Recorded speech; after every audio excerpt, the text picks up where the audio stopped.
Mm. Very quickly, I am Anne Choquette. If I haven't met you yet, it is so nice to meet you. I am the CEO and owner of The List. We are a professional community of high impact leaders who are devoted to helping each other succeed. And this is the perfect example of how we do that today with Pam and Shoshana, both longtime members of the list who have incubated careers and ideas and relationships in our space. And then on beautiful days like this, you get to roll it out for everyone. All right, Mm. let me give you the official. I have bios in front of me, which I will just refer to, but these are not what I'm going to say. Pam Sherman, amazing, delightful human being, um, a recovering lawyer, an actor who astounds me with her ability to step into characters and to just make it happen. Performed Irma Bombeck with a long residency last year. Um, I love this in your thing where it says you were profiled in People magazine about your transition Mm. from lawyer to actor. I love the transition even more where you have taken what you learned as a lawyer and an actor and turned it into leadership training. Um, you said speaks, facilitates, and coaches leaders all over the world about how to present themselves and their mission with passion, which I love the idea that it's not necessarily like executive presence, which can mean something, right, exactly, makes you cringe. Oh my But gosh, did I do that? yeah, Sorry. no, but it's exactly right. Like executive presence means you have to be someone that is not who you really are, and you are about finding the amazingness at the core of a human being and making that work for them. So I'm so excited. Her new book, Play You, comes out today. Shoshana didn't do it on purpose, but I did get dressed to coordinate with the book today. Although Shoshana and I are twinning just for fun. And Shoshana Hecht, amazing leadership coach, master coach, speaker, facilitator, and podcast host, who comes to this conversation with great admiration for Pam. They have such a great camaraderie that is going to come to life in this chat. Um, this is yeah, in Shoshana, in your bio here, Shoshana's work has been featured in Fast Company, Forbes, Vox, Huffington Post, Time, The Guardian, Business Week, and many leadership books. And so we are very lucky to have you here today. I am now going to shush. You will see me in the chats. Everyone, please mute yourself and put your questions in the chat, and we will have time at the end after we have done all of our fun play for questions. For now, thank you, Shoshana. You take it away. Thanks, Anne. Welcome everyone. And I mean, just first, congrats, Pam. I mean, such admiration, but also, I mean, we're colleagues and we're buddies. Like, you're such good pals. So I just am such a big Pam fan, and it's such a thrill and an honor and a delight to be here together with you on launch day. Thank you. With Thank you you. so much, and for all of you to be here. But can I also share, Shoshana, that the book wouldn't exist without one session with Shoshana Hecht. So if anybody is feeling it, I have way more than one.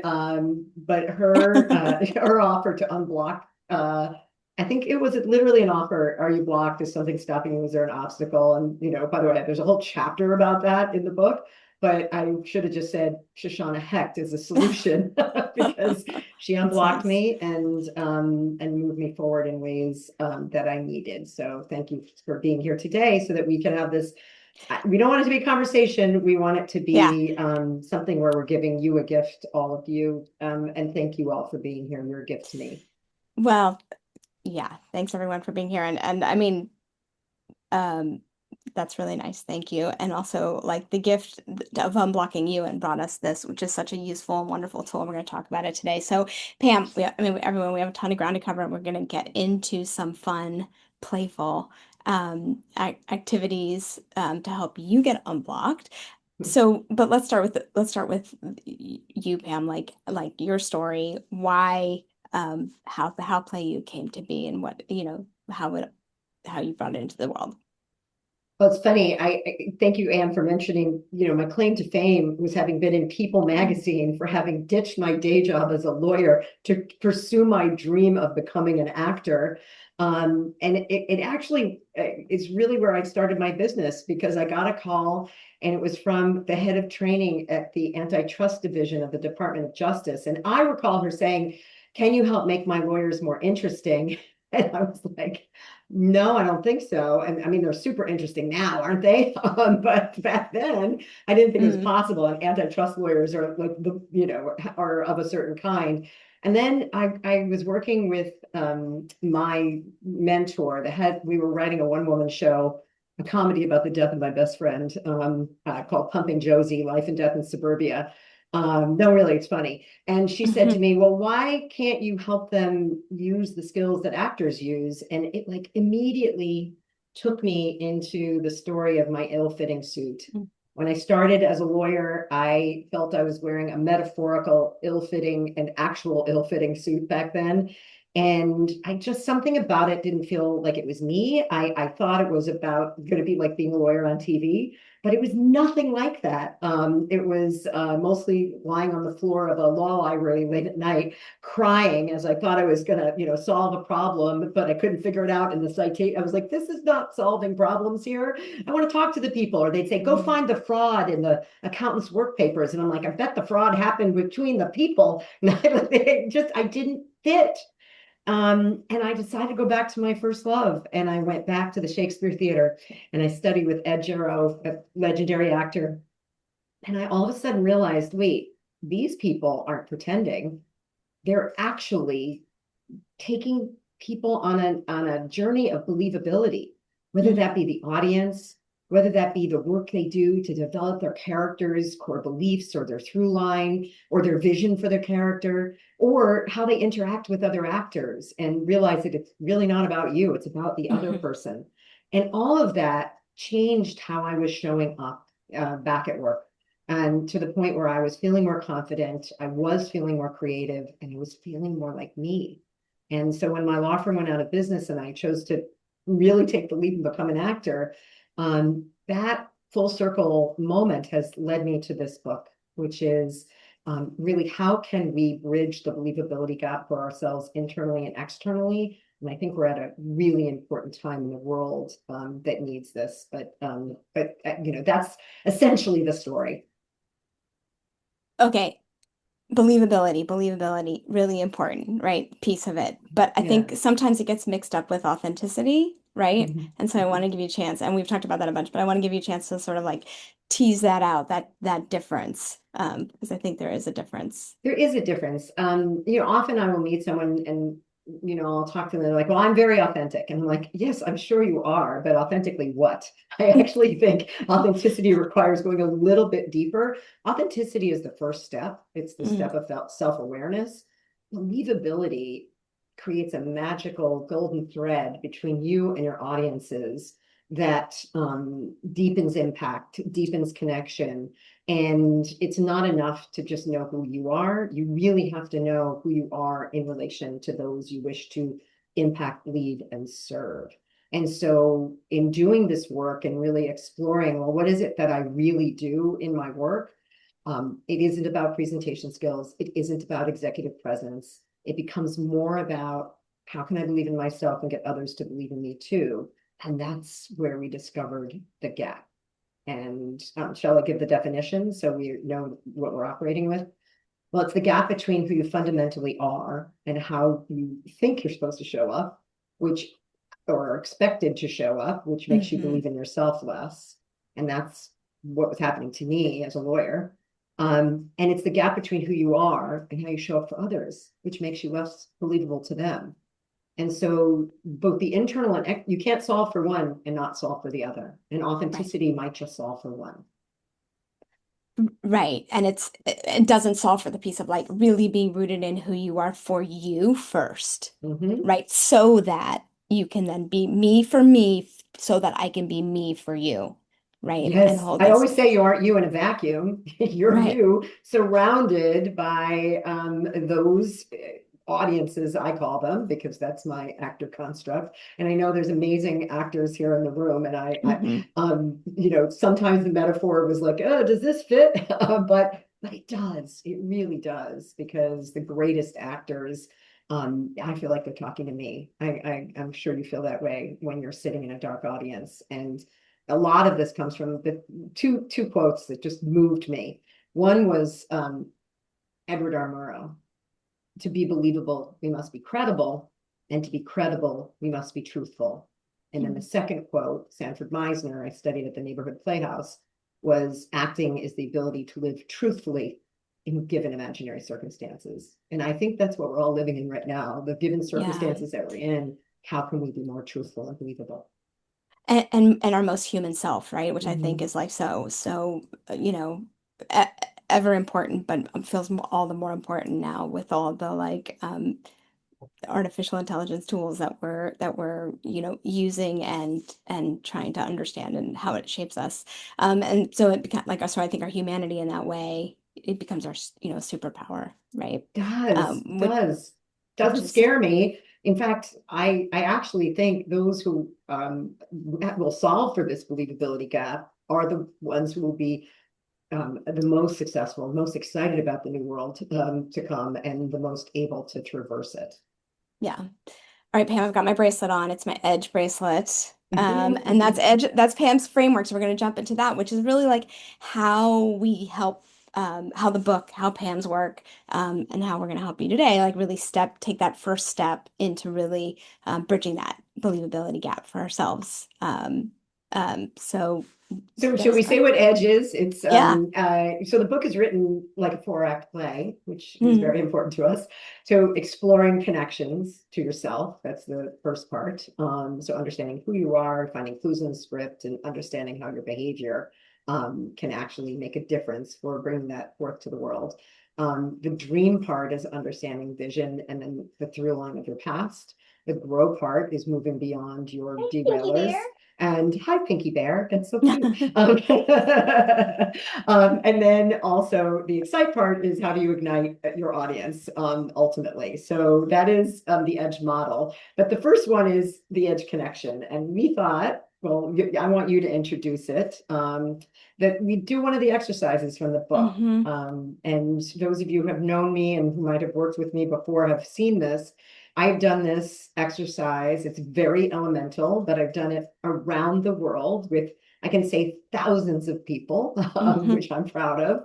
Mm-hmm. And it's about that your power doesn't lie in your role.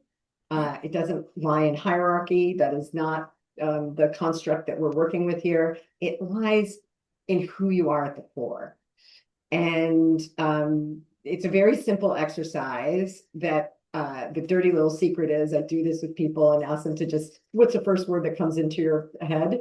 And mine took me a really long time to figure out, Mm-hmm. right? Which is so fascinating.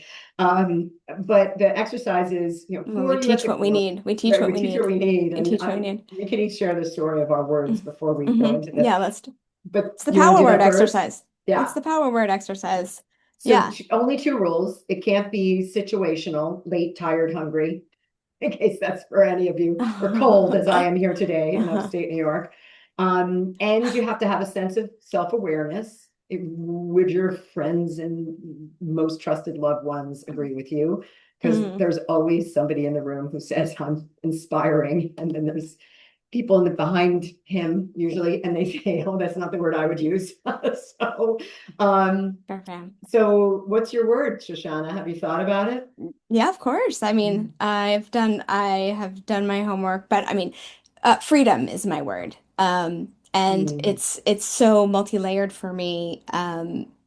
And Pam and I are both gonna go both through our words as a way for you to take out your own pen and paper and start to jot down your own power words. So definitely listen, but also be thinking about your own words so that you can share in the chat if you choose to what your power Mhm. word is. But freedom for me, it's like so fundamental. It's freedom to be myself, to be fully Mhm. myself in every setting that I can be. I'm a recovering people pleaser, which is definitely not freedom. People who know me here and have worked with me, I always will hear me say a million times that our boundaries will save our lives. And that really is like, I think that structure provides us the ability to be our fully ourselves, our power Mhm. to say no, and Mhm. be free from encumbrances. But it's also what I coach out, right? It's also what I try to communicate out about how do Mhm. you step into your own personal and professional freedoms and raise your voice to do that. I could go on and on and Oh, on it's so rich about, and it's so you. And when you said it, and that's usually like, yes, yeah, that's your yeah, word, which is why it was so surprising to me, the dirty little secret that I couldn't figure out my word. yeah. It was so hard. I kept saying, well, is it passion and passionate? But there's so many things I'm not passionate about that, like, like I can't math. I hate math. That's definitely not passionate about it. Although I like the math. Thank you, Anne, of thank you putting up the The trending math in the upward chat, the math in, math in the yes, chat. just keep it moving, keep it Um, rolling. it was really hard for me to figure out, and it took a lot of thoughtfulness, and I would do a lot of journaling around it, and then it was given to me as a gift. I Mm, was facilitating in Morocco, of all places. And I had done a 4.5 hour facilitated session with people. People laughed, they cried, but was so nervous before I did this. It was my first, big international event, and I really wanted to provide value and impact. And I worked really hard on all the research that supported the exercises and shared it out like I was super smart. And people cried, they laughed. It was better than cats. They shared stories they'd never heard from each other, even though many of them knew each other deeply. And this woman came up to me at the end and she said, "Thank you for sharing your energy with us." And I was like, I was a little pissed because I was tired. And I was like, that's what you got from this? It was energy? I was super smart. I changed people's lives. And honestly, Shoshana, it was like all of a sudden she had given me the gift of understanding. That is my word. And from that comes more powerful words that have meaning to me, my why, my purpose. hmm And hmm that word is, I've got to take care of it, my energy. Yep. I have to cultivate it. I have hmm to energize. And all of a sudden, energy, because sometimes my energy can be a lot, just ask my family. But sometimes my energy can be a big hug. And that's what I want to put out in the world, right? Speaking of rich, I mean, I think that's what's really powerful about that Mm. is it's we all know those people who reverberate at a really high level and seem to have endless, unbelievable energy. I mean, I'm right now thinking about Madonna, like doing a set with Sabrina Carpenter at Coachella, and then like rocking, like just like totally dancing in the festival to the Mhm. following to music. So it's just like people who reverberate at a certain level, but that's not what you mean necessarily, right? It's like No, it's like how you use it for yourself, but also as a way to hold space and as a gift out. for others. And Uh-huh. that is a really beautiful way to put it, because you can, the word has to be consistent. It's hmm unchangeable, and it has to be a true north. I will say it's very interesting. People don't ever pick a crappy word about themselves, and when they do, I'm like, let's revisit that. I mean, hmm I love that, Rachel. I like the question mark, archivist. Yeah, And it's all what it means to you, Rachel, right? right. That's so maybe is exactly right. But what a beautiful way of seeing the world, and the collector of stories and the archivist of our legacy. I mean, it's such a rich and layered word, but you do the Totally. work on the word. It's not just a word.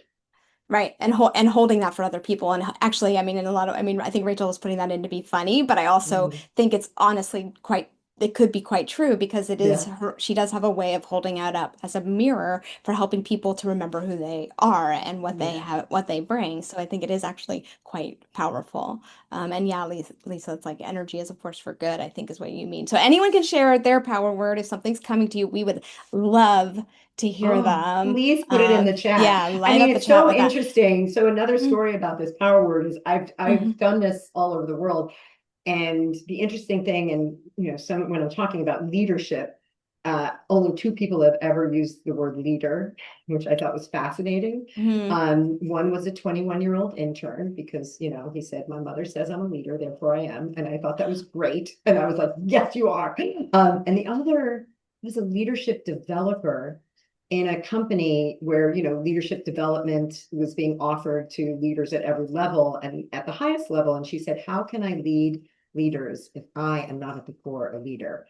I love her. She's gone Yeah. on to public office. She's, I mean, just watching her embody that word has been such a gift for me. Okay, these words Yeah, are I know. amazing. Amazing. I was just Yes, gonna say Faye, I have met you. Curious is the curious. word. I love Absolutely it. right. Thank you. Yeah. I love joyous people, Nicole. And autonomy, Crystal, beautiful. Humility, Christine. Big, yes, and you are. I love it. Vibrant, absolutely. All the Uh-huh. colors. Love, Oh, Cheryl. Cheryl, yeah. And Heck yeah, yes, Cheryl. Bonnie, light, resilient. I mean, for those I've met, this is like Hmm. just, I love that, Lisa. Yes, stories. I love that there's a question mark, Laura. So Yeah. is the question mark included? I Tiara, and also, integrity. yeah, Is play it? with it. Like make sure it Yeah. fits. It should not be an ill-fitting suit. It's Yes. exactly right. Brave. Integrity, Mm, brave, beautiful. it's I'll share beautiful. freedom with anyone and everyone, Lisa. Thank you for sharing that. When I Catalyst, facilitate Ryan. this out, Yeah. people say, "Oh, well, she took my word." I'm like, "No, no, no, it's your version of the word. It is Yeah. yours." And by the way, there's other power words in the book, and we can sort of touch on that. Your Hmm. character beliefs. So Hmm. often integrity, although I love that it's your core defining word, Kiara, Hmm. is a very much. I love when I'm working with bankers and they say, "Well, integrity goes without saying for my core values or character beliefs," and I'm like, "Yeah, maybe you want to say it out loud. I don't know." Yeah. Yes.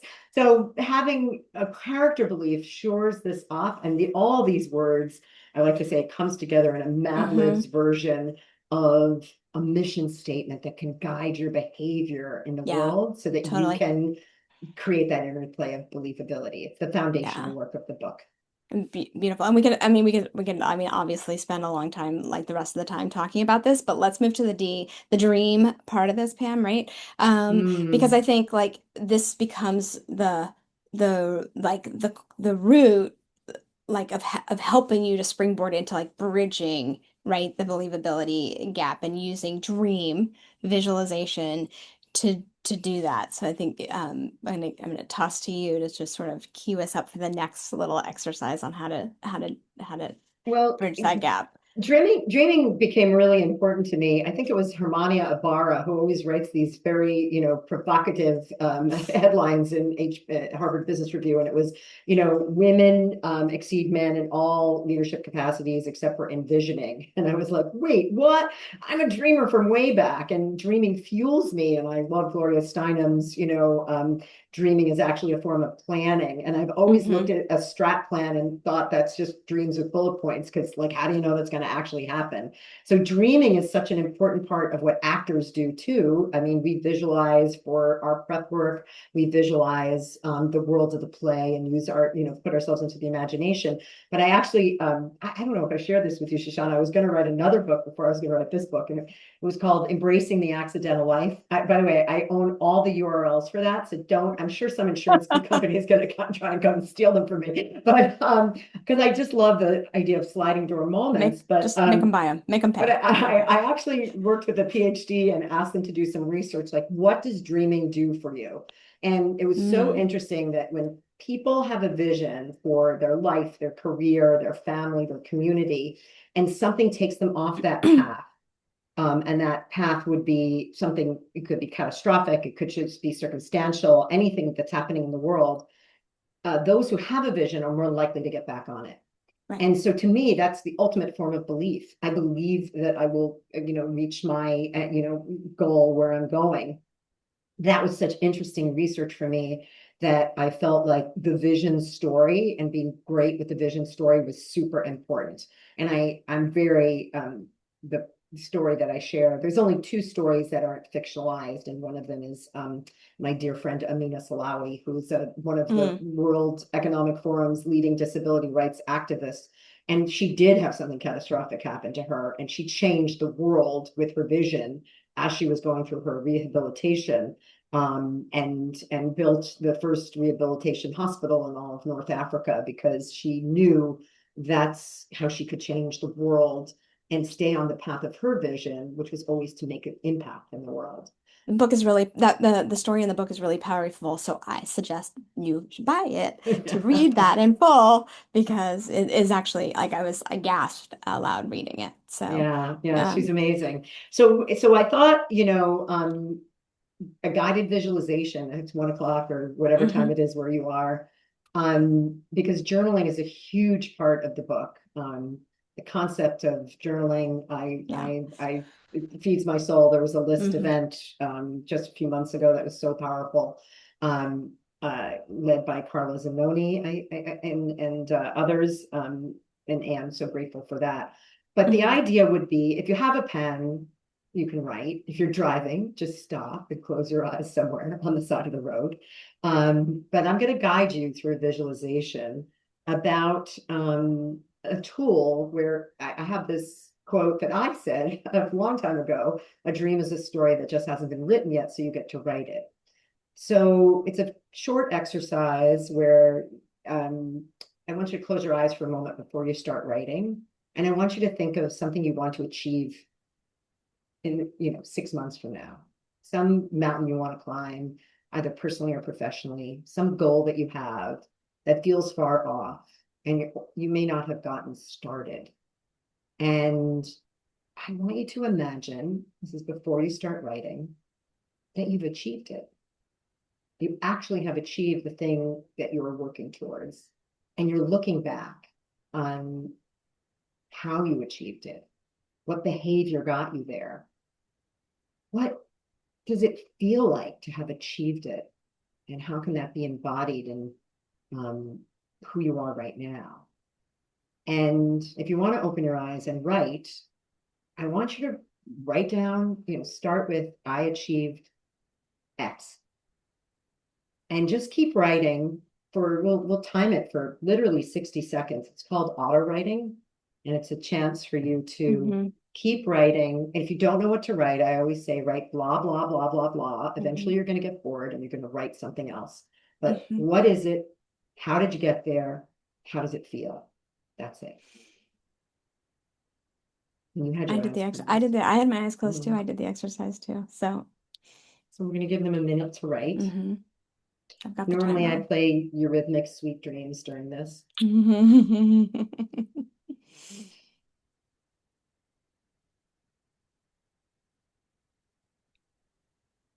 Like even just keywords that come up. Yeah.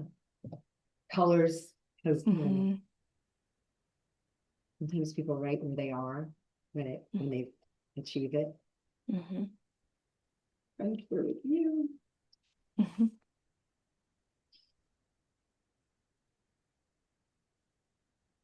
Okay, so it's been about a minute. Um, Anybody want to share in the chat what like sort of came up, what they learned, Sometimes um, it's even how the exercise feels, or even how it not, felt? Yeah. yeah, not To even be on a what it Zoom at is. lunchtime with a bunch of people you know and don't know. Visualizing something, some mountain, small or big. Oh, Laura, yes, thank you so much. You know what? That is consistent for Laura. I know. I've heard her say it. She said it actually at JWI in December. I heard her say Mhm. it when you walked us through this exercise. That's Then it beautiful. is beautiful. And I love relieved. It's such a specific word Feeling. and Yeah. feeling. I mean, hmm and it's with that specificity, Laura, that you will, hmm it'll guide you. It'll guide you. And all the hearts on it too. Uh, um, and what I also love about it is it's like not so far away and it's not so it's it's reasonable timeline, and you can work, you can actually like get into action on it, make a plan. We can all have this feeling. Yeah, it Is is a there really anybody nice all. else who's Yeah, willing anyone to else want to share? share? Even if you don't get specific with it, you could just get a feeling. What will it feel Well, like when we get this book to number well, one? I actually was thinking like this day, this is the day that I looked forward to when I was in that blocked moment. Not the day, not all the hard Hmm. work of actually writing the book. Hmm. Oh, I love that. Thank you. Wow, On one of the things I made my, oh, that's beautiful, that's Andrea. beautiful. I made my Yeah. younger self so proud. Hmm. I've heard people say it felt easier. The thing that felt so hard for me, because I wrote it out in 2 minutes. And Hmm. again, people write amazing futures for themselves. I don't believe this is a secret. I do not believe it's manifesting, but it is just a way in a moment to feel the vision that you are seeking to achieve and being Hmm. intentional and specific about it. And that, frankly, that's the work that actors do, right? I think of all the great dreamers and the Yeah. characters. What I also like about the exercise, Pam, is it's not about necessarily having the thing as much as it's how you will experience it or how you will feel about yourself or how you will feel just generally having it, which I think, I don't know, sort of Hmm, turns down the volume of like pressure on it too. It's just like yes. um, I've done that exercise a few times, I think, with you, and a lot of times it's actually helped me pivot like what I'm thinking about. It's like, oh, actually, that doesn't gonna feel like that much to me. Like maybe it's the wrong, Hmm. I'm chasing the wrong thing a little bit. So I think there's a lot of power in that visualization. I don't know if There's anybody else also has some that. research on this. I don't know where I read it, but that if you state a goal out loud, you're actually less likely to achieve it. Because I'll say something to you like, I'm going to write a book, and you smile and you go, yeah, right. But Yeah, if in, girl, yeah, you go, write and that book. I guess I don't. The research is that like some hormone is released where I feel satisfied because I made Shoshana Hmm. happy, and she smiled and she gave me a head shake. And instead, and this is what I love about all the neuroscience out there, it just proves all the things you know to be true. But if instead I Yeah. say, you know what, Shoshana, in a year I'm going to write a book, and every day I'm going to sit down with the discipline to write at, from 7 o'clock in the morning till 9 o'clock at night, and then I'm going to 9 o'clock in the morning, and then I'm going to, come back to it. And I'm going to think about it. And if I had actually charted out with specificity the action Hmm. that would achieve it, and that's what this exercise does, really. So Right. the favorite quote to just put a topper on this is, it's not what, this is Peter Senge, it's not what vision is, it's what vision does. Beautiful. Love that. I mean, I think that is a beautiful quote, and I think it's such a guiding like light for you. It's such an overarching like it just is like such an anchor. It's but I want you to like I do want you to speak a little more to it because it's like why do you love that so much? And just to hammer on it. Um Okay.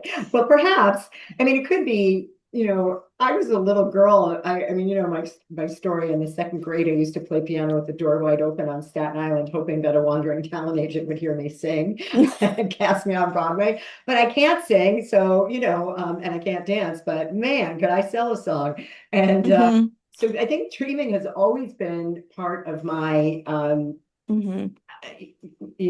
my love language, right? Like, Yeah. I even, I'm married 41 years, man, we've got to chart out dreams or, so that we can, constantly be reinventing ourselves and putting ourselves out in the world in a new place. And by the way, now that this book is done, what was the first thing I thought to myself? I'm like, well, what's next? Yeah. But Yeah. I Of think course. I think dreaming can be fuel, and it can make you believe in yourself even more. Yeah. That's the point. I believed I could sing. There you Yeah. go. That's right. I believed I could sell it, and she did. She just sold a lot of things, Irma and beyond. How I got there, one thing in a discipline and consistency is harder. It's harder. Um, the vision. I mean, I think the vision. Oh, yes, I love Yeah, that. yeah, Maybe the vision tells us what we need to do. That's so right. special. And the metaphor again is for for me, this is what great actors do in the creation of a believable world. It is using their imagination for good, for good. Right, and to elicit a response in other people. Again, back to me, for you, Yeah, right? Right. It's exactly. like how do I Yeah. stand in who I know that I am and what is important to me and like what is, my Mm. power center, for me, so that I can be and hold space for others. Okay, so what are some of the obstacles, Pam? Let's get into the grow part and like what makes this all sort of Mhm. um why we probably need accountability containers or single sessions or multiple sessions with people to help overcome that like that friction of like, okay, we have done our exploring and we've done our like some visioning and dreaming, but then there's like needle scratch on the record, like, the brakes. I find the greatest obstacles lie within us. Yes, Uh-huh. we Yep. might have obstacles out there, but the Yep. narrative that we tell ourselves, and that's what we really focused on the book. We call it the Mm-hmm. archetypes that hold us back. Mm-hmm. And the metaphor there is, the villain that you can't play as a villain, but the villain is an archetype and Mm-hmm. in film and television and theater.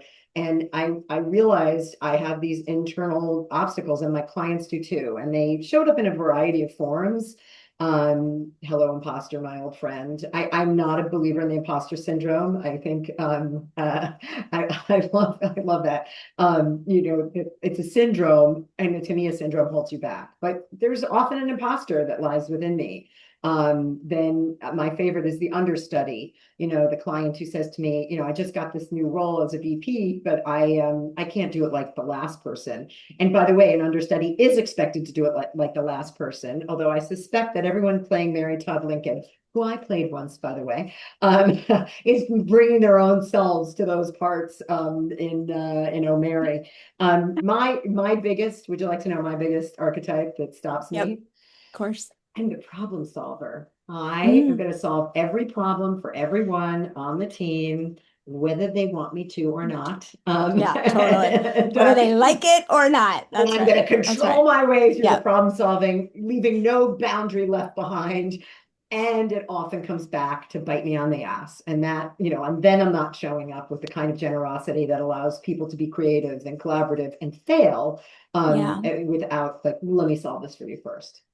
Which is where the real growth happens, right? In that allowing, like in the mistakes, in the failing, and the learning, right? That's where it happens. So I think Yeah. that's so wise and important. And I mean, I've said a million times to you and others, like action is my primary defense mechanism, which is like that problem solving thing too. Yeah. Which is if there is a way that I can, if there's an action that I can do to resolve something or fix it or whatever, I will do it. I will muscle through it. But it has cost me quite a lot, I think, because of that. Like people don't always like it. And I think Yeah. identifying it is step, like as in everything, identify, hello, I'm Pam, I'm your problem solver. Yeah. Identifying is super important. And then of course, there's a myriad of solutions that, Yep. I wish we could have time for. Yeah. The chapter is called Rehearse You, because Mm-hmm. which seems odd where, why would you rehearse for something that you want to do believably? But sometimes you have to rehearse those difficult conversations with yourself and with others. Sometimes Mm-hmm. you have to, really think about, what's my role here and how do I create the boundaries that I need to, so that I'm showing up in a way that really, thank you. I love Mm-hmm. that, Nicole. And I really feel like that grow part, we actually had left out a whole chapter, Shoshana, which was, your team. How do you, be believable with your team? And I was like, wait, we got to write this because this is what actors do, is they're Right. solving problems in a collaborative space. And it's what we need to do with our teams. And if we don't show up in a believable way for each other, AKA Yep. trust, we cannot innovate, create, do all the wonderful things we want to do to change this crazy world with who we are. Yes, completely. I want to go back to something where you started, which was you said you don't believe in imposter syndrome, and I wanted to press on that a little bit because It's a little um, provocative. it is a little provocative. Um, you know, um, I mean, I, I believe like we all have, and this is not my training. This is training I've taken, not that I've created, but like that the thing that we each have inside of us is the inner critic, that like bitchy, horrible, mean voice that tells us, why'd you, who do you think you are? You should, this, that, mine sounds maybe a lot like my mother, who is wonderful and also, Uh-huh. has a lot to say about a lot of things. I So, had one like that. I think I am yeah. one like that. Yeah. So but I think there's like, maybe there's an edge between inner critic and imposter, but I'm just curious, like, what do you mean by that? Well, I actually thank goodness for Cindy Gallup on the list, and in the world, Hmm. because I just wanted to shout it to the rooftops because I think it's an overused term. Look, if imposter Mm, is I feel vulnerable, I feel less than. Um, I feel like that is that exists, obviously. It's the yeah. word syndrome labeled in, so people labeling themselves, and I often get like a great leader who comes in, it's just she or he, I and see what you it mean. applies to all. They, I have imposter syndrome, and I'm like, seriously, your team loves you, look at you, how you're behaving in the Hmm. world. Let's really unpack that. Okay, so you have moments of self-doubt. Oh, you have an inner critic that comes in. Yeah. And there is research about how actually imposter syndrome can be useful, right? In that it actually spurs you on to really do this work and to build your confidence. But it's the word syndrome that perhaps gets to me, because Uh, I have a mother who was a therapist, and a syndrome needs a cure. And I think I'd rather see you lift yourself up. that makes so much sense to me. I think actually I started doing these maybe in some of my early, like I think it was my early, like free sessions for listers, limited, like I was Mm. beta. I called them like it was like an imposter complex.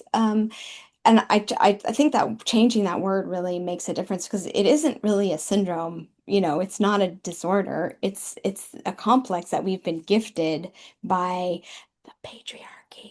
Well, Um, it was two women who did the research who did the and named research, did it. the research. So, Yeah, but then they came but out later, like, is but it I don't Sylvia? even know that they called it a syndrome, did they? Or I don't think Correct. that, yeah, It's that's what I'm saying.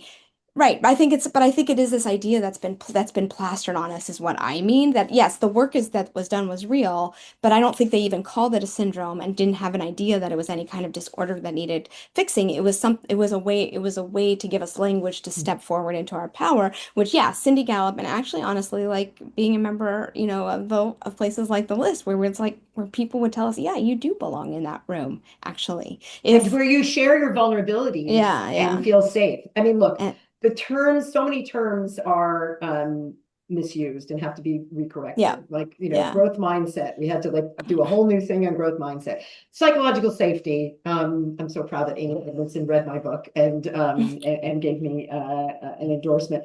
But now she's got a new article about what is psychological safety and what is not. And imposter syndrome. But look, the archetypes, you have to figure out what your own archetype is, Right, what blocks you, what's right, specific to you, not some label that's provided from the outside. And then what right. are the things you will do to shift it? Because you may not be able to remove it. It's just Yeah. what's the How do shift you I can make? how do you work with it? How do Yeah, you work with it? yeah, yeah. Um, um, I We have how do people questions. identify it? Yeah, we have questions. Do you want to just give a little pointer on like a teaser, and then it's of course in the book Well, and we the actually have on the, it's in the book. There's exercises in it. but It's there's a really worksheet. Yeah. a worksheet. If you email me separately, I am happy to send it to you on the reflection to pull it out. So we've created that as a gift for those of you who came today because we want the play to go on. Hmm. Thank you, Nicole. Love this. Yeah. Get to that call.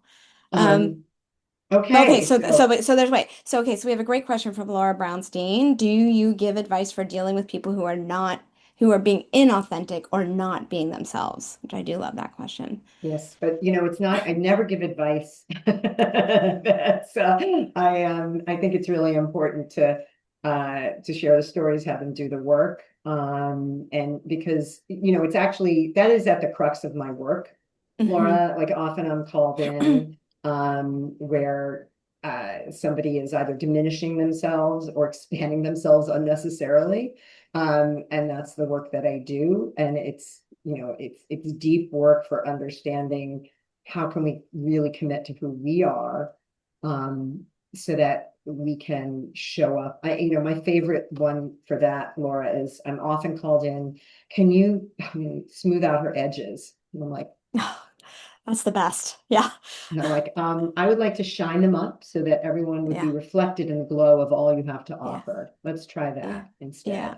And Yeah. some of the clients who I felt have had the greatest success are, beautiful bevel glass of edges, just shining their rays out into the world. Mm-hmm. Mm-hmm.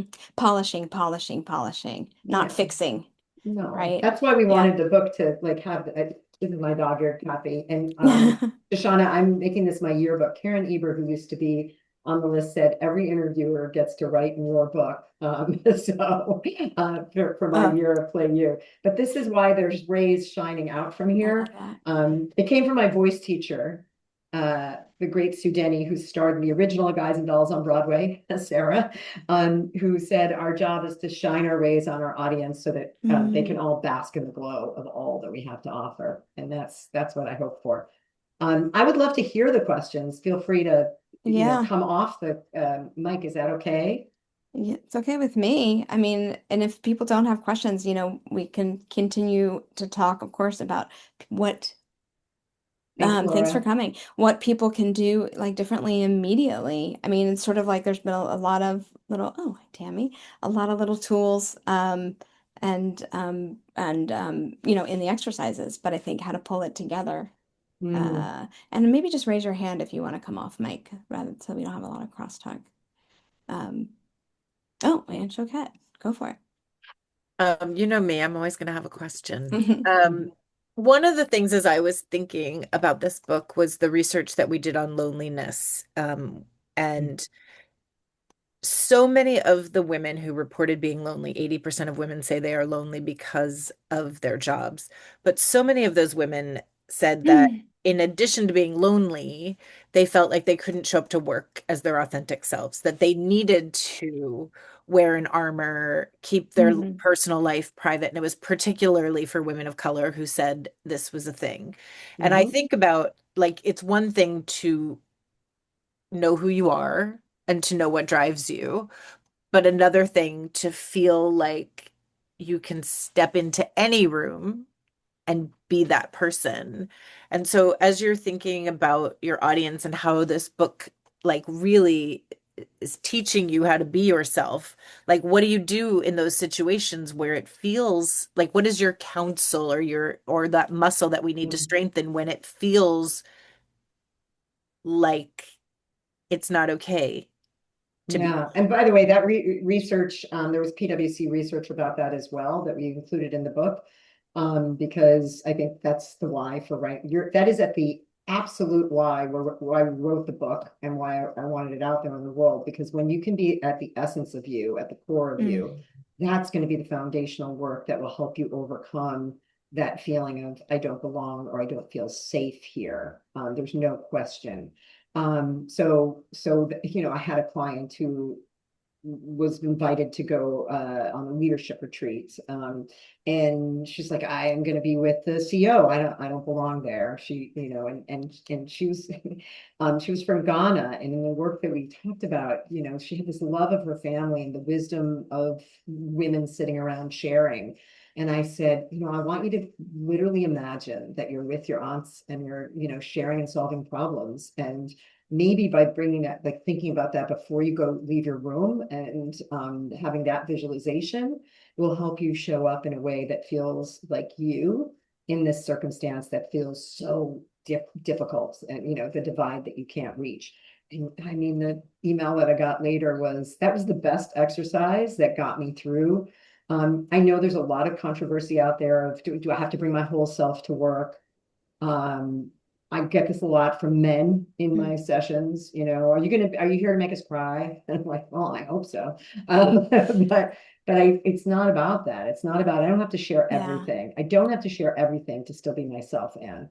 And I think that's, you create the safe boundaries for yourself, that's but right. figure out how to bring the best of you, so that they can experience that. That's a very different way of thinking about it. I hope. I hope. Thank you. I, And I think there's something really powerful. I mean, that almost, I think, addresses Laura's question in a really powerful way too, which Mhm. is like it's that modeling of like how your own use of self and how you show up with intact boundaries that work for you, but that allow you to be authentically yourself, and then you're modeling that in your mirror, right? Reflecting that and how other people can take that on too. It's so the only thing we can control right now, Mm-hmm. especially in this world where uh can I show up fully as myself? Mm-hmm. And I that's why I want to do this. I do this work with interns, I do it Mm-hmm. with CEOs, I do it with teams, I do it with the beloved middle manager who was afraid they're going to lose their job to AI. Yeah. And I want to say that I'm agnostic about levels. And nothing I'm talking about isn't something we don't already know in some other form, in some other way. But it's hopefully in the experience, we wanted it to be an actionable book so that people could Yeah. do the work. Um, And I Pam, I'm think Lisa, sorry. I will have mhm. to interrupt really quickly. I just checked your Amazon numbers. We moved you up a level already. We yay. moved you from 13 to 12 Fab. just in the 40 minutes of this conversation.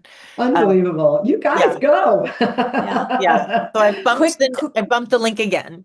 Thank you. quickly before we have to end, and I know I want to get people to their 2 p.m.s, but Lisa does ask, like, do you think it's easier age and experience? And I think it's a really important question.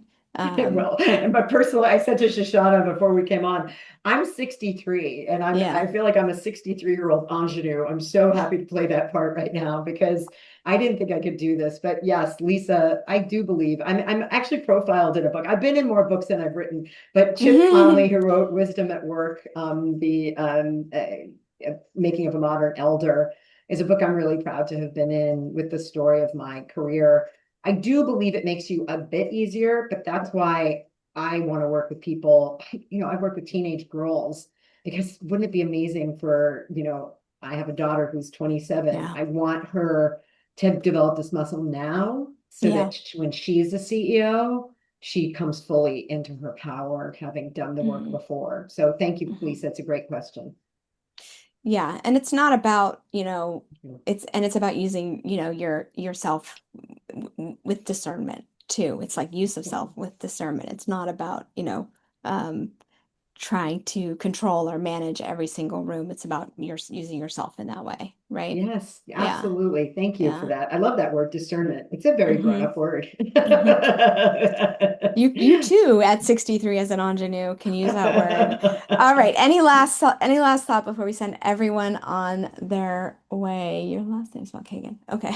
Thanks, Thank you, Christian. Yeah, Wendy. thanks, Wendy. Okay, good. Good to know. I want Um, to give everybody some quick, kind asks. So please buy the book. We've yep. been asking, one of the amazing things about the buying the book that somebody mentioned in one of our calls that we keep like reiterating is buy a book for yourself, buy a book for someone who needs it, but buy a book so that you can leave it somewhere for someone to find in Yeah. serendipity and how beautiful that is, like when the message finds them in the right place. Um, so Pam, do you narrate the audio version?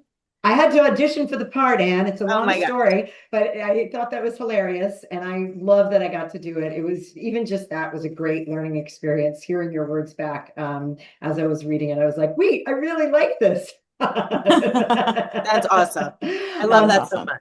But I do Yeah. want people that, the real book allows you to do the exercises and write in it. And like to me, the joy would be that you leave it behind and you say, now go write, do the exercises for you in a journal. So Yeah. Yeah. that's beautiful. Thank you, Anne. And then we need everybody to click on that little 5-star link on the Amazon because it juices up the algorithm. I normally wouldn't like you to buy the book at Amazon, to be honest, but today we Yes. are we are moving you up those charts. Thank Click you. on the link because it'll juice up the algo and it'll go to other people. And then circulate Pam's social media posts to your network, say how amazing this session was. Thank you. But that way, like we are using the power of our network and our community to spread the word about how amazing this book is. And it's a message for everyone. So It I is. thank you, Pam, for writing it. Shoshana, I thank you for leading this conversation so masterfully. I thank you all for coming and sharing this hour with us. Um, and I hope we get to see you again. We're going to follow up. We have another session coming up next week. So I can't wait for that one too. Thank you. And if you Thanks. really like, we'd love to know what takeaways. You feel free to Yeah. email. And after this session, we'd like to know like what really resonated because we wanted this to be a gift of exercises for you and not just letting information wash over Yeah. you. So Jam as thank much you. as we can into an hour. And thank you for the gift of your time and attention, everyone. And Oh, Pam yeah. at ShermanEdge.com and the Pam Sherman, THE, because there's another Pam Sherman. She's a fitness instructor, and that's not me. www.thepamsherman.com or at the Pam Sherman on social media and on LinkedIn. Thank you, Rachel, for that reminder. That's Yeah. great. Yeah. Thanks, Awesome. everyone. Thank All you right. guys so much. Enjoy your afternoon. Thank you, Talk Anne. soon. Bye. Thanks.